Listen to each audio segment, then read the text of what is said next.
Hey guys, so let me show you how this is made. You can replicate this from me and you'll have a beautiful Thanksgiving season garland. Or not just Thanksgiving, it goes well the entire fall season. So I made it like 5 years ago and it says give thanks. This one is the thanks. So you will need cardboard letters, which are thick paper letters from a craft store. I have them here. These will run you about $4 and you can buy them, this is your preference, all capitals or all lowercase. So either uppercase or lowercase. I did this garland, one word give, all in lowercase, and the word thanks I chose to do in lowercase, but the first letter was the capital T. So I have my letter here, and yes, you will also need a pencil, a short pointed knife, stapler, jute rope. This one is 4-ply. Don't get the twine because that will be too thin. This cost $5, and the thickness of it is, as you can see right here. So it's not a string, maybe it's not technically a rope either, but it's more of a rope than not because twine is way too thin and this is thicker. So let's see, 1, 2, 3, 4, that is right. This one says 4-ply. Also found at sold at craft stores. Pine cones, which you can get obviously for free outside. What else? You're gonna need a glue gun. If you don't have one, the cheap one will cost you about $3. Mine was about that price.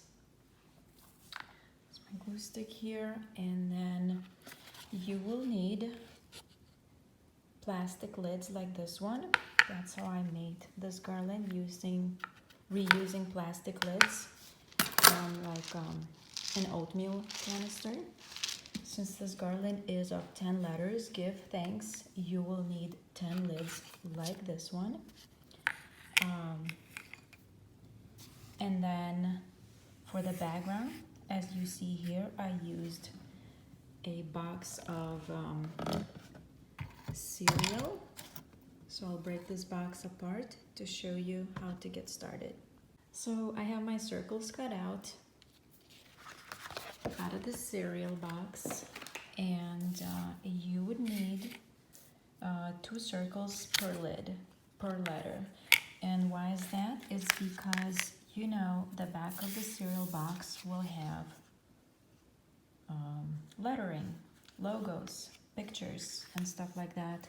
And once you put this paper disc inside the lid, the back of your garland will show like this. I didn't want mine to look like that. That is why you need the second disc for the backing. Pardon me for this pink staple. I am gonna use the staples, but I see that here in the past I used the pink staple. Well, nobody will see the back of your garland, but I suggest you probably use regular silver color staples. And so these 2 discs will be stapled. You don't need to glue them, just staple them both at the same time on both sides using the stapler. Maybe the hardest part for you will be to get this edge, the lid edge, to feed it through the stapler. So let me do this. But it's possible because I've done this garland the same way. So this is how it will look once you jam the lid in the stapler, inside the stapler in order to do the staple, you see? Once you're done, this is how it will look like. Don't worry that the edges are not totally perfect. They will be covered, especially this side. As you can see, this side is inside the lid. So this is the good side, and this is where the letter will go. Staple it from the back so that the back is smooth and doesn't have the staple ends sticking up like this on the back. This you can totally press down as much as you can, and the ladder will go on top of this to cover this staple. Once you're done doing that, this is the result. This is what it will look like, and this is what you will have. So make 10 lids like this for 10 letters. If you're copying me and doing exact same garland, give thanks. So that's 2 words, 10 letters. So this is the back of the garland, like I said. The backing is smooth, that's what you want. The inside of the lid, where the letter will go, I pushed the staple as flat as I could using the ends of the scissors. So there. Now you have your letter. Glue it, covering the staple, like so. You can do that with a glue stick. I hope it holds, but I used the glue gun.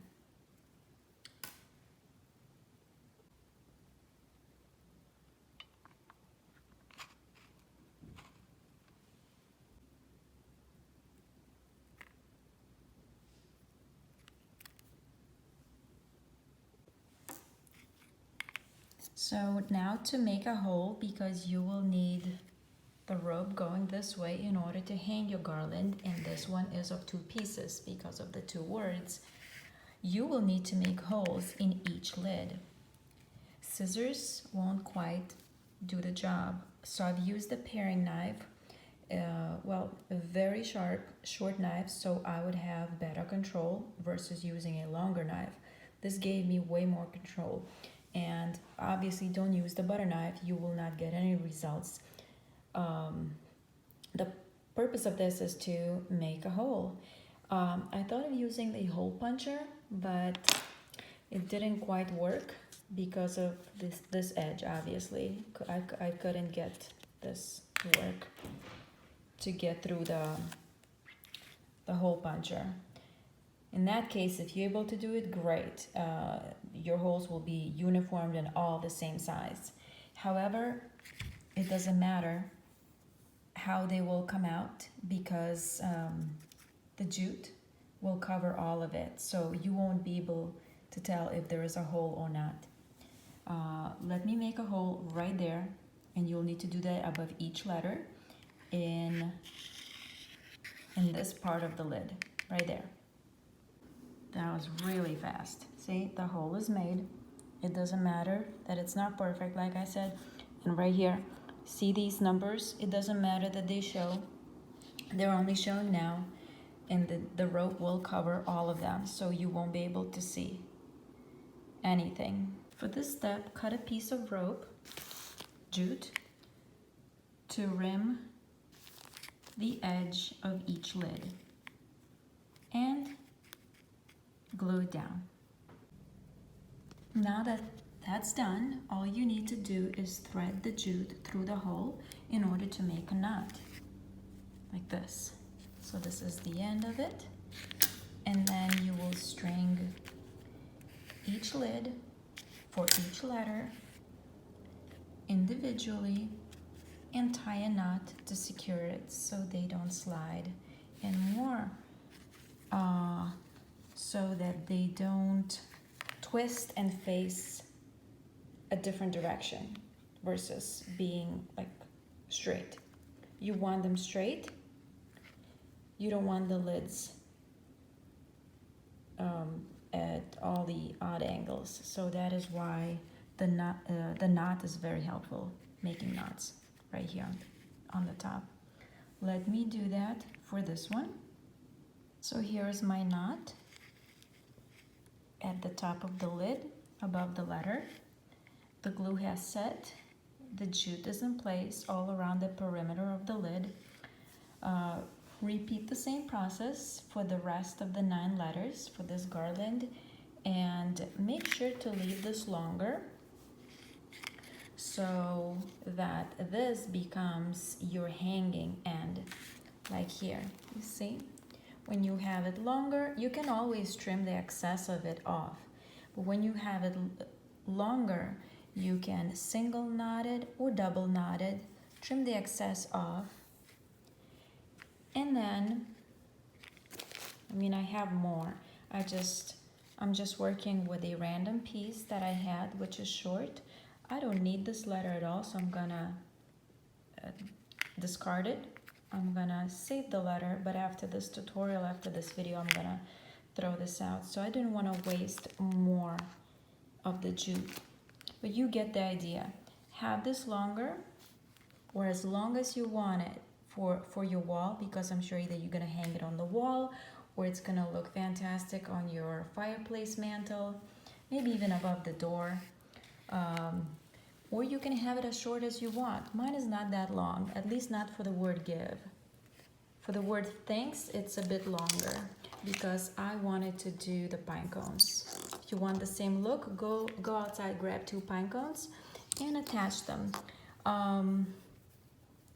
So here, how I attach these at the end, obviously I made a single knot, double knot, so 2 knots here, and then I took the jute and I separated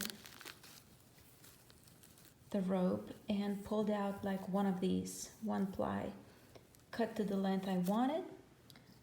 It is thinner. I wrapped it around the top of the pine cone. I made a knot, and then I made the other knot right here, which is barely visible. So looks like a bunch of hair, but and I did the same at the other end. You can check out the picture how it looks on the wall in my Instagram feed. This end on your right hand side, leave it really, really long, because this is the one you'll be working to thread on all the following letters.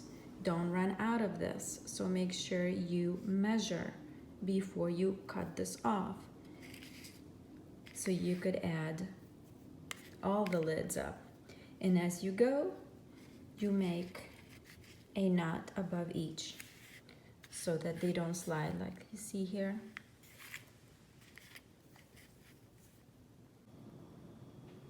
And here how it looks when it's finished.